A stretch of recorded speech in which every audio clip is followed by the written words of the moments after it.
तो दोस्तों आज मैं लेके आया हूँ आपके लिए जीजी इंजीनियरिंग लिमिटेड का कंप्लीट शेयर एनालाइज जानेंगे। इस वीडियो में हम इस कंपनी का कंप्लीट फंडामेंटल को और चार्ट पैटर्न को एनालाइज करके मैं आपको बताने वाला हूँ कि आपको इस वक्त इस कंपनी पे निवेश करना चाहिए कि नहीं। और प्रताप जी ने हमें खासकर इस कंपनी के ऊपर कमेंट किया था वीडियो बनाने के लिए। उनके पास इस कंपनी से रिलेटेड बहुत सारे सवाल है। तो अगर आपके मन में भी इस कंपनी से रिलेटेड कोई सवाल है तो आप इस वीडियो को बिल्कुल अंत तक देखते रहिए।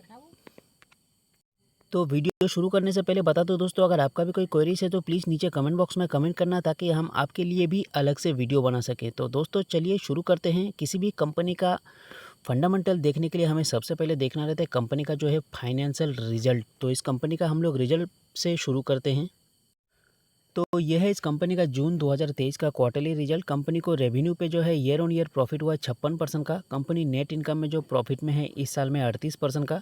कंपनी को अर्निंग पर शेयर में लॉस हुआ है 75% का। नेट प्रॉफिट मार्जिन में भी कंपनी लगभग 12% के आसपास जो है इस साल में लॉस पे है। कंपनी ऑपरेटिंग इनकम में प्रॉफिट में है 117% का। ठीक है, कॉस्ट ऑफ रेवेन्यू आप यहाँ पे देख सकते हो, कंपनी को 61% के आसपास लगभग प्रॉफिट हुआ है। तो इसका जो यहाँ पे सारे के सारे जो है परसेंटेज है, तो इसका फिगर्स टोटल अमाउंट भी मैं आपको बताने वाला हूँ कि कितना प्रॉफिट हुआ है किस चीज़ में और कितना लॉस हुआ है। ठीक है, तो हम लोग सबसे पहले इस कंपनी का फंडामेंटल को समझ लेते हैं। तो मैं आपको लेके आ चुका हूँ screener.in पे। इस कंपनी के बारे में डिटेल जो है मैं आपको शॉर्टकट में बता दूँ। ये कंपनी जो है ये ट्रेडिंग करता है स्टील और मेटल सेक्टर का जो प्रोडक्ट रहता है उसमें कंपनी ट्रेडिंग करता है। इसका टोटल आप मार्केट कैप देख सकते हो 99.4 करोड़ कंपनी का मार्केट कैप हो चुका है। और इसका हम लोग आपका बीएससी के वेबसाइट में जाके ये भी देखेंगे कि कंपनी जो है 99.4 करोड़ मार्केट कैप होने की वजह से ईएसएम जो है उस पर लिस्टिंग हुआ कि नहीं। तो अगर नहीं हुआ तो अच्छी बात है, अगर हुआ है तो यहाँ पे भी बैड न्यूज़ साबित हो सकता है रिटेल इन्वेस्टर के लिए। ठीक है, तो आगे बढ़ते हैं। यहाँ पे करंट शेयर प्राइस देख सकते हो, 1 रुपया 13 पैसे पे कंपनी इस वक्त ट्रेडिंग कर रहा है। और हाईएस्ट बनाया है इस साल में 44 रुपीज़। लोएस्ट प्राइस देखा जाए तो 1 रुपया 10 पैसा कंपनी का इस साल में लोएस्ट प्राइस रहा, जो कि कुछ ही दिन पहले लो को टच करके थोड़ा सा अभी अप ट्रेंड में कंपनी ट्रेडिंग कर रहा है। यहाँ पे कंपनी का प्राइस अर्निंग रेशियो का नंबर्स देख सकते हो, ठीक ठाक धीरे धीरे होते जा रहा है। जैसे जैसे कंपनी का शेयर प्राइस नीचे आ रहा है प्राइस अर्निंग रेशियो का भी नंबर ठीक ठाक होते जा रहा है। बुक वैल्यू देख सकते हो 83 पैसे का कंपनी का बुक वैल्यू है। कंपनी आपको डिविडेंड नहीं देता है। रिटर्न ऑन कैपिटल एम्प्लॉयड और रिटर्न ऑन इक्विटी और यहाँ पे फेस वैल्यू, तीनों के तीनों नंबर्स यहाँ पे जो है ठीक ठाक देखने को मिल रहा है, ठीक ठाक से बेटर देखने को मिल रहा है।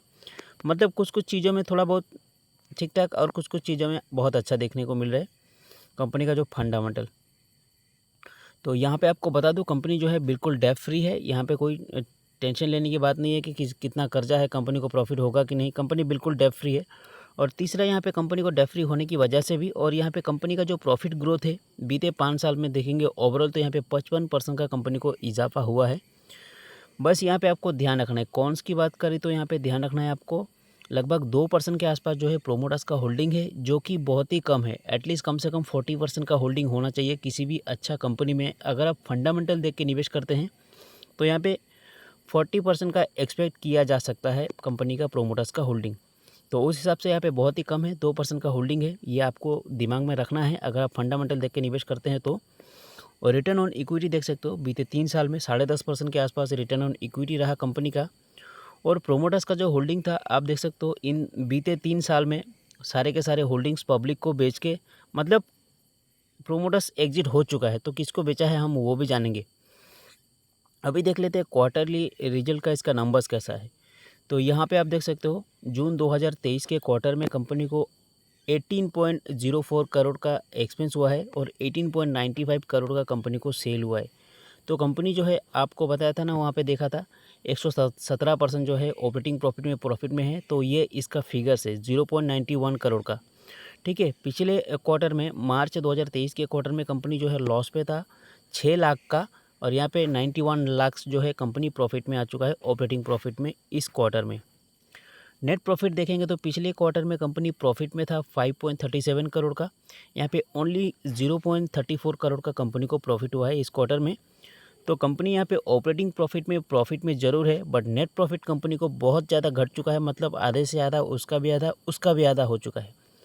तो ये चीज़ आपको ध्यान रखना है। अभी यहाँ पे ईयर ऑन ईयर देख लेते हैं। इस रनिंग ईयर में आप देख सकते हो 112 करोड़ कंपनी का एक्सपेंस हुआ है और इस साल में सेल हुआ है 111 करोड़ का। तो कंपनी ऑपरेटिंग प्रॉफिट में लॉस पे है 1 करोड़ का। पिछले साल कंपनी मार्च 2023 की अपडेट तक जो है यहाँ पे 2 करोड़ लॉस पे था, बट फाइनली यहाँ पे कंपनी 1 करोड़ लॉस पे आ चुका है नेट लॉस को कवर करने के बाद। अब यहाँ पे देखेंगे नेट प्रॉफिट में कंपनी इस साल 9 करोड़ पे प्रॉफिट में है। 2023 के मार्च की अपडेट तक कंपनी 8 करोड़ था, तो 8 करोड़ से कंपनी को 9 करोड़ हो चुका है। तो ईयर ऑन ईयर थोड़ा सा हमें पॉजिटिव देखने को ज़रूर मिल रहा है, क्योंकि 2021 और 2020 देखेंगे तो 0-0 था कंपनी का, बट फाइनली कंपनी इस वक्त अच्छा खासा प्रॉफिट में है। और यहाँ पे प्रॉफिट में रहने के कारण यहाँ पे देखेंगे कंपनी का इस साल में प्रॉफिट ग्रोथ बहुत ज़्यादा बढ़ चुका है, सेल्स ग्रोथ भी ठीक ठाक हो चुका है। बस यहाँ पे CAGR नेगेटिव है, जो कि आपको ध्यान रखना है। और यहाँ पे कंपनी का रिटर्न ऑन इक्विटी का नंबर्स बहुत अच्छा नहीं है, एवरेज नंबर है। तो आगे बढ़ते हैं और क्या क्या चीज़ें कंपनी का देख लेते हैं। बैलेंस शीट उतना उससे भी इम्पोर्टेंट चीज़ें हम लोग देखेंगे यहाँ पे। तो देख सकते हैं 2020 के आसपास इसके पास कितना होल्डिंग्स हुआ करता था, 64% के आसपास। और यहाँ पे डोमेस्टिक इन्वेस्टर का भी 4% के आसपास 8% का होल्डिंग हुआ करता था। और कुल मिला के पब्लिक का 30-32% के आसपास हुआ करता था होल्डिंग। बट फाइनली आज के दिन देखेंगे तो सब के सब निकल चुका है पूरी तरह से इस कंपनी से। यहाँ पे प्रोमोटर्स का सिर्फ 1.93% का होल्डिंग्स बचा है। पूरा का पूरा जो है डोमेस्टिक इन्वेस्टर और प्रोमोटर्स पब्लिक को होल्डिंग बेच के लगभग कंपनी से निकल चुका है।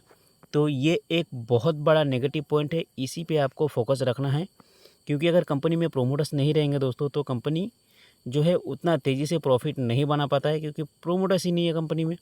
और रिटेल इन्वेस्टर भी कंपनी पे मतलब रिटेल इन्वेस्टर का जो भरोसा है कंपनी से धीरे धीरे कम होता जाता है। बट जिस कंपनी का फंडामेंटल में भी थोड़ा सा रहता है ना, मतलब बहुत अच्छा फंडामेंटल नहीं है, अक्सर हमें देखने को मिलता है उसी तरह की कंपनी का जो शेयर है खासकर पेनी स्टॉक्स में बहुत तेज़ भागता है जब भागना रहता है। तो इस कंपनी का फंडामेंटल उतना ख़राब नहीं है, एवरेज है, ठीक ठाक है। बट यहाँ पे थोड़ा सा शेयर होल्डिंग पैटर्न जो है ये नेगेटिव है, ये चीज़ आपको ध्यान रखनी है।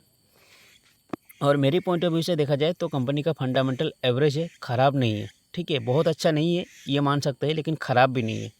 तो अभी हम लोग BSE के वेबसाइट पे जाकर देखते हैं कि इस कंपनी पे जो है ESM लागू हुआ है कि नहीं। तो मैं आपको लेके आ चुका हूँ BSE के वेबसाइट पे। यहाँ पे देख सकते हैं हम इस वक्त BSE के वेबसाइट पे हैं, और यहाँ पे आप देख सकते हो GG इंजीनियरिंग को ऑलरेडी मैंने सर्च करके रखा है। तो ये कंपनी जो है 99 करोड़ हाँ 99 सॉरी मैं एक बार फिर से देख लेता हूँ।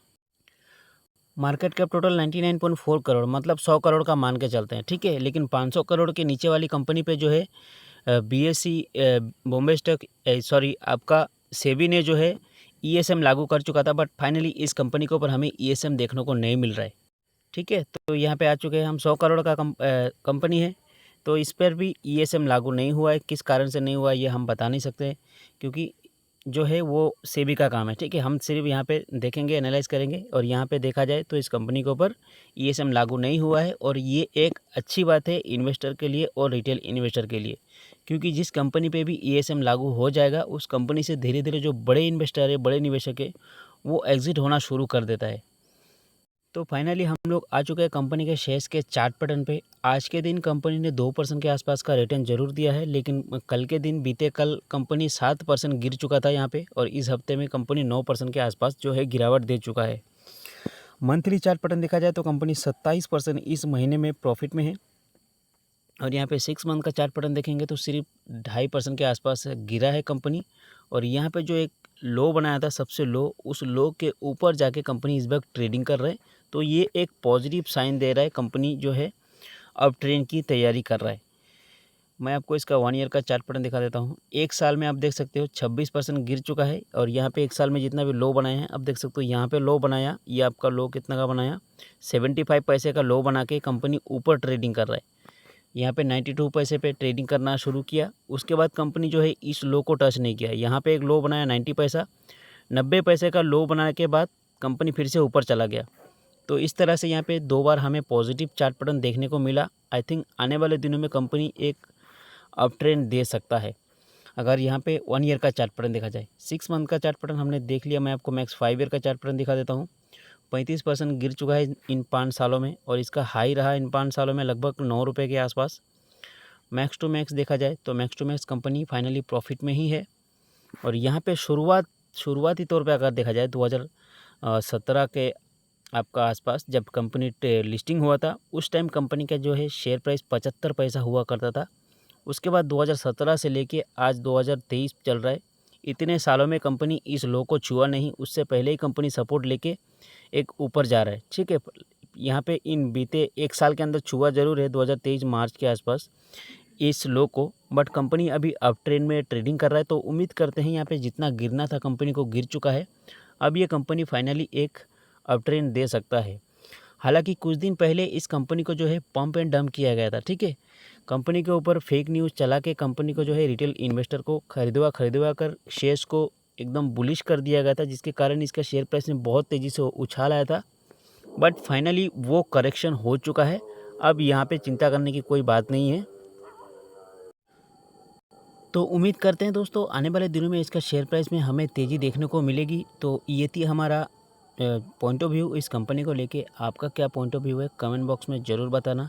और दोस्तों आपको वीडियो अंत करने से पहले फिर से बता दूं, अगर आप किसी भी कंपनी पे निवेश करते हैं तो अपनी तरफ से कंपनी को प्रॉपर रिसर्च ज़रूर कर लेना दोस्तों, उसके बाद ही निवेश करना। क्योंकि इस तरह की पेनी स्टॉक्स में अप ट्रेंड यानी बहुत तेज़ी जब होता है, आपको दिखा देता हूँ, इस तरह की तेज़ी आने के लिए 4-4, 5-5 साल भी लग सकता है। मैक्स टू मैक्स आप देख सकते हो, यहाँ पे देख सकते हो 5 साल, 4 साल, 5 साल लग सकता है। उसके बाद फिर ये जो है इस वक्त इसी पे ट्रेड कर सकता है आने वाले दिनों में, या फिर ऊपर भी जा सकता है। ये कोई नहीं बता सकता है, बस हम सिर्फ एनालाइज कर सकते हैं, एक अपना पॉइंट ऑफ व्यू रख सकते हैं, ठीक है। तो मिलते हैं अगले वीडियो में एक और ऐसे ही जानकारी के साथ। हमारी वीडियो को अंत तक देखने के लिए आपका बहुत बहुत धन्यवाद।